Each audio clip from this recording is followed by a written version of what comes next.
Good morning again from a beautifully bright sunny Alto this morning.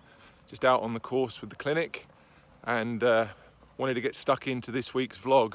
It's going to be a short one, focusing on the rest of the 10 words that we touched on, or the next 2 of the 10 words that we started to talk about last week, and as well as some clinic news for next week, and I might be mentioning the football too.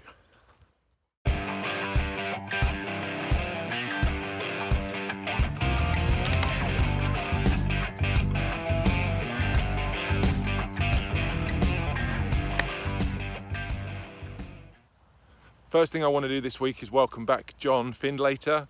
John's been away for a couple of months, but he's back now, Alto, ready to start teaching again. And between us, we'll be offering some extra clinics over the summer, so keep an eye out for those. Next week's clinics are standard procedure, Monday, Thursday, you should know that by now. And we've got some space on Monday morning, some space from 10:30, and Thursday morning, 8 o'clock.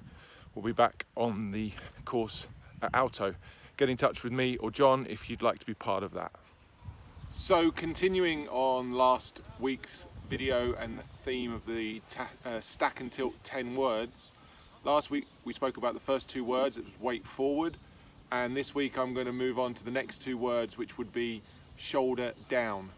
And shoulder down really is a very simple way to explain how the shoulders move in the golf swing. And it's really explaining how the shoulders tilt to the left on the backswing for a right-handed golfer, and then on the through swing that left tilt would change to a right tilt into the finish. And really, if you're doing this correctly, you would see it by having a very stable inclination to the ground.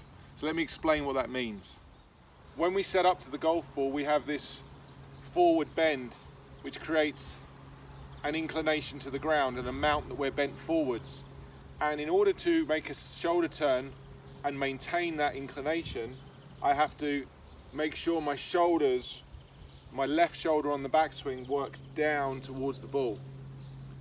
And if I'm doing it the correct amount, my head will stay still. If I was to be moving my shoulders to level to the ground, it would look like this, and my head would come away from the ground.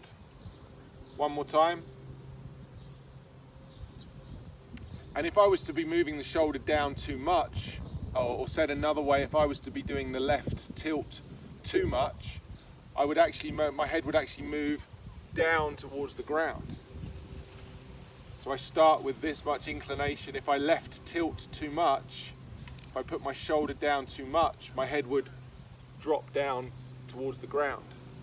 So you can practice this by filming yourself on a phone or using a camera.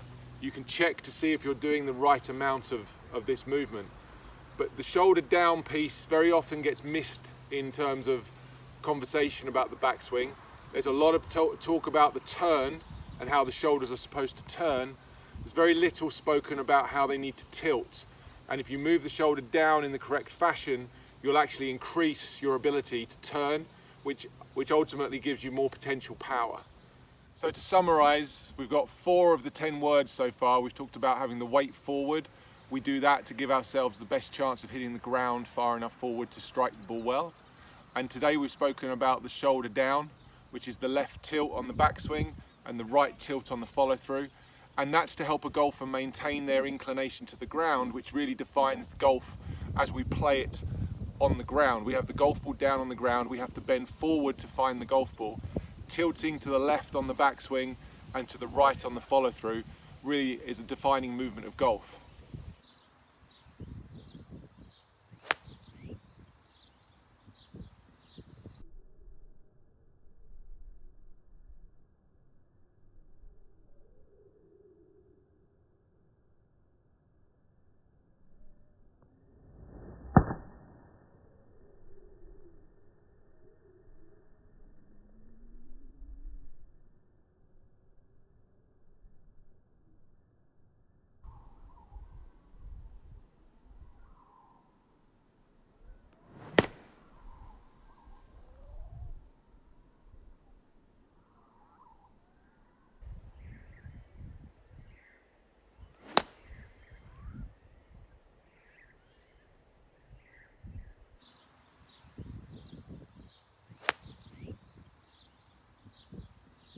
Hope you enjoyed that quick look at the second set of 2 words from the Stack and Tilt 10-word template.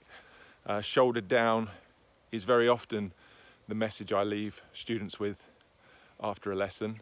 It could well be the feeling you need to help you improve your backswing and set you up for better results with your ball striking. Get down the range and give it a go. So before I leave you, my attention really now turns to Saturday afternoon at 3 o'clock. I've met an awful lot of Swedish people since I've been working in the Algarve. Made an awful lot of Swedish friends. A lot of my golf instructor friends in the Stack and Tilt network are also Swedish. So the game of football that's happening Saturday at 3 o'clock will be of interest to lots of you, I'm sure. I don't know what the score's going to be, but I'm praying it's another England win. And maybe next week we'll be talking about a semi-final or even God forbid, a World Cup final for England. Let's see. Wherever you're watching the games this weekend, have a great one, and I look forward to catching up with you all again next week.